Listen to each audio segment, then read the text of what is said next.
Yo, what's up, Obsidian family? Welcome back to another episode of The Obsidian. It's Sage. Snap. Y'all know what we do here. We just pretty much going through the group, picking out different topics that everybody's talking about, and we bringing up different topics on our own. Some of the topics we wanted to talk about today, you want to go straight into the Olympics?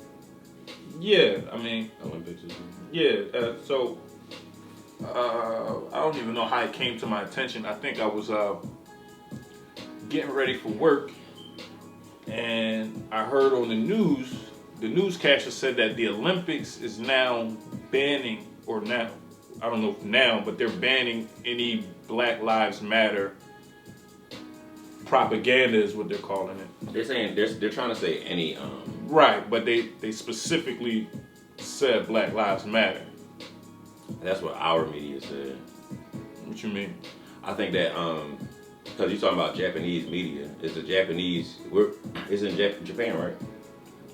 This year, the Olympics are in Japan this year. So what they're saying basically is that Japan put out the sanction that was like, oh, we're banning anything that's like political, etc. and so on. That's the cleanup crew, though. The cleanup crew is saying like, oh, it's anything political, but they specifically said Black Lives Matter. The reason I say that is because Japanese media comes out in Japanese.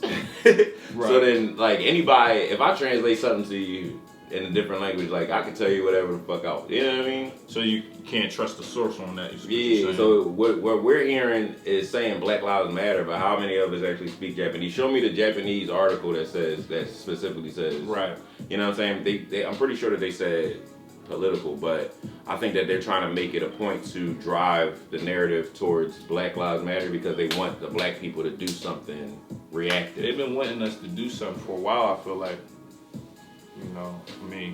A lot of this stuff is real. Like, a lot of the situations is real.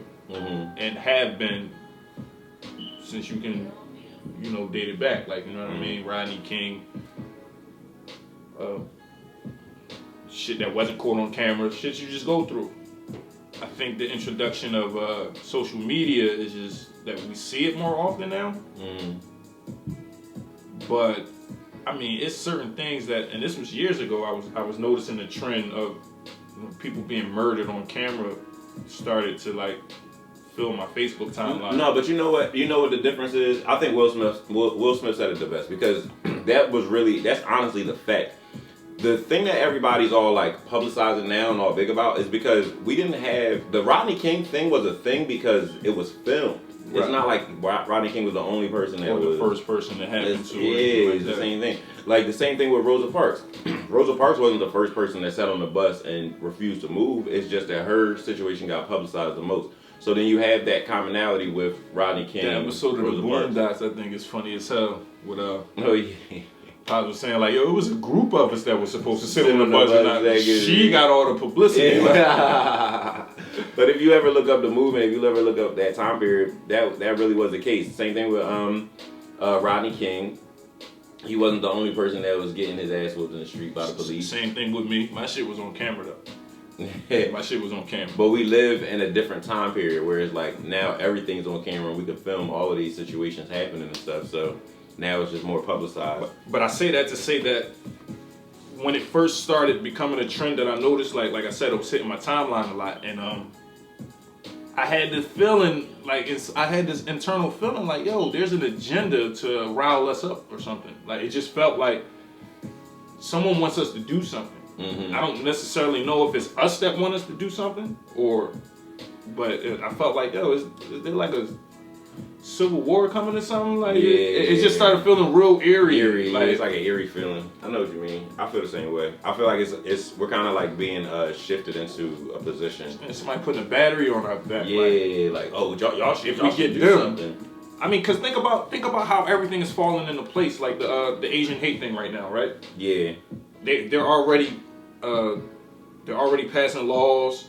They've already been reparated. They didn't give anything to the black folks. Yeah, they already got reparations. And shout out to my Asians. I ain't got nothing against them, but I do have a problem with a Japanese, an Asian country saying that if that is the case, that they're saying we shouldn't be political, etc. and so on. I just think that that's poor timing as far as definitely. I think one thing that I have understanding of as far as the Olympics is concerned, the Olympics there's a political aspect to the Olympics. Right. What people fail to realize is the Olympics is the reason that we don't have wars. You know what I mean? Like, I can show you without us killing anybody that my country will just whoop your ass. Like, you know what I'm saying? Like, if you want us to do boxing, football, whatever else sports y'all put up, you know what I'm saying, against whatever, we put up some sports, y'all put up some sports, I bet you we got somebody in my country that could cook you at that sport. Right. And then, you know, there's a physical aspect. Even our women can cook y'all women. Like, American women are going to cook majority. Right. In basketball, gymnastics, track, like, American women will cook them. You know what I'm saying? So you feel like that's politically motivated in itself. The Olympics altogether is just a politically motivated thing. So it's like it's an instrument for politics. So then to call a movement like Black Lives Matter propaganda, like negative propaganda. Negative towards what? Exactly. Like, and see, me personally with the movement, I don't know, because I hear a lot, and I'm not close enough to any circles to actually know the truth on it.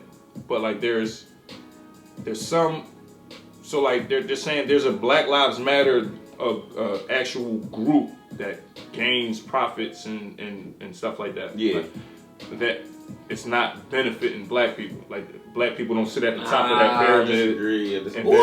And then so if I say Black Lives Matter, I'm saying it like power to the people. Like, it's the slogan that kind of manifested what's going on. I'm gonna say this. Go ahead. So it's the slogan. So I support the slogan and what's behind the slogan.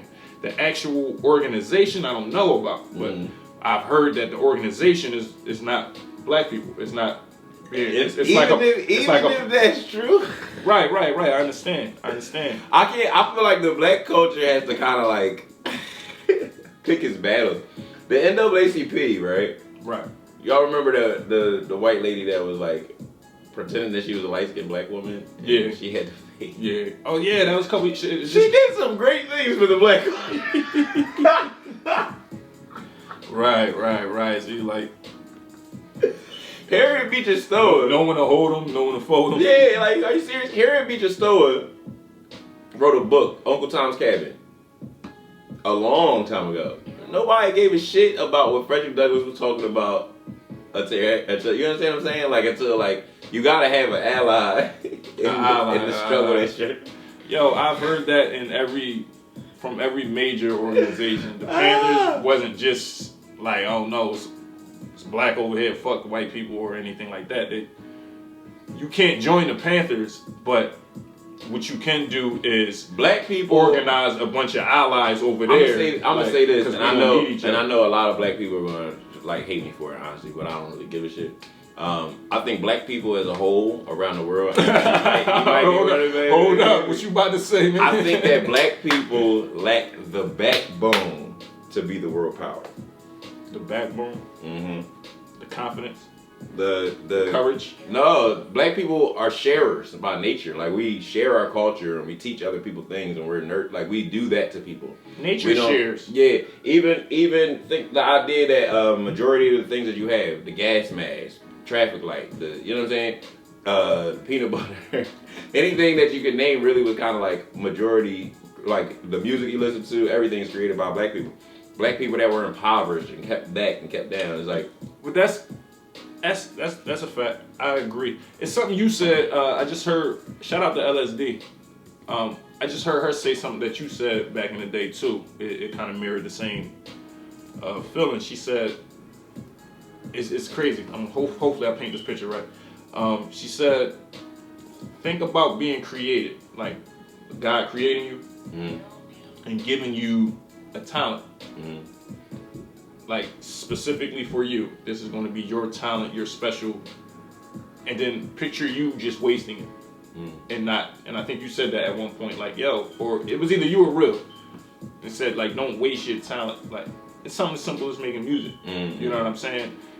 You don't have that skill to keep it to yourself. You know what I mean? You have that to share. So for you to say that a lot of the inventors and a lot of the creators were black, and then to also say black people are sharers by nature. I think that's real interesting. Like it is. We just share. Like, so it's like I'm not gonna create a gas mask and then think about the use idea. that shit in my crib. Think about the idea. Like black people don't think of other people as competition. We think of ourselves. And this is just how I look at the black culture in general. I think that black people look at each other as competition, and regardless of if we're like in slavery or if we're in like a country where it's like, oh, we have a dominant country, like a first world country versus a third world country. Right. I think that we don't have the backbone to just like be like, oh yeah, get them the fuck out of here type of thing or whatever. Instead, we kind of like be like, oh, let's just be peaceful. Kind of like black people are kind of like peaceful.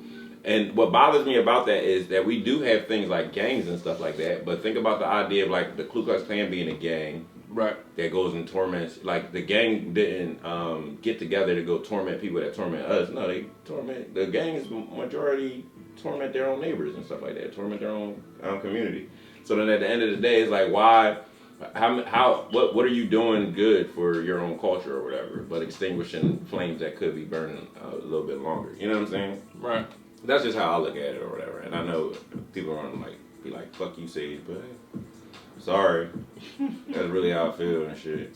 What you call it? In the moments, I'm gonna just move on to another question. I feel you.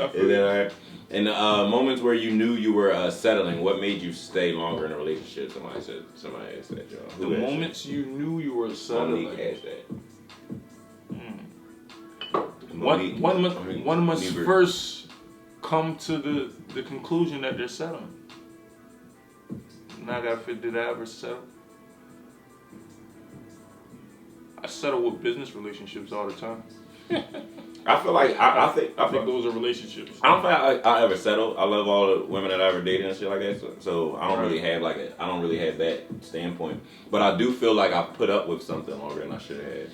If that were the question, then yeah. Like I put up with. I had one chick that was just ridiculous. You know what I'm saying? To be completely honest with you, like nowhere else to like really put it. Like she was getting away with the most. So if I had to say anything. I've definitely been in a situation where I put up with more than I should have. And to be honest, if I had to give a reason why that is, my father's Nigerian and my mom's like really, really, really, really Catholic. Like really, really, really like really Catholic. So they don't have like a belief in divorce at all and stuff like that, no matter what's going on.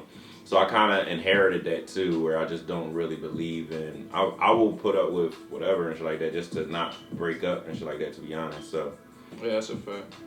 Like that's my reason, and I don't know why anybody else would. I don't know why you would date somebody that you feel like you're settling for in the first place.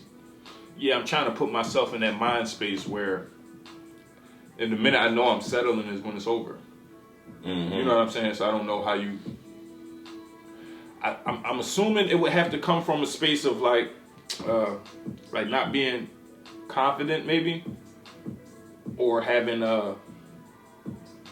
like a needy thing going on or something, where you're clingy. But as long as I got somebody, type, like, you know what I mean? Think that would be desperation? That might be the word I'm looking for. Maybe a desperate person would just settle knowingly.